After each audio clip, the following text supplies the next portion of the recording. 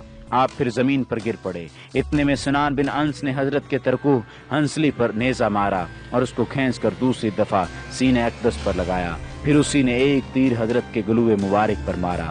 ان پہ ہم ضربات سے حضرت کمال بے چینی میں اٹھ بیٹھے اور آپ نے تیر کو اپنے ہاتھوں سے کھینچا اور خون ریش مبارک پر ملا۔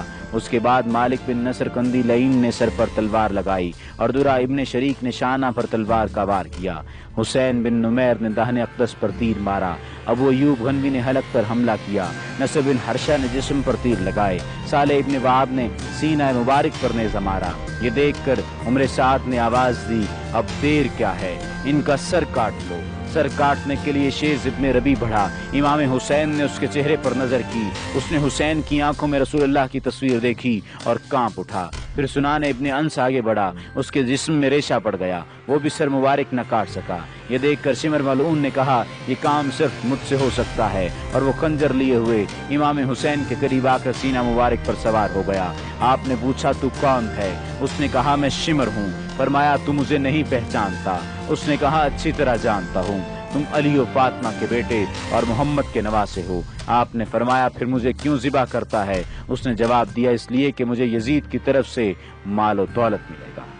اس کے بعد آپ نے اپنے دوستوں کو یاد فرمایا اور سلام آخری کے جملے ادا کیے۔ جب آپ اس کی شکل قلبی کی وجہ سے مایوس ہو گئے تو فرمانے لگے، اے شمر، مجھے اجازت دے دے کہ میں اپنے خالق Subscribe to our channel by clicking the subscribe button. Click the bell button and enjoy the latest uploads from our channel.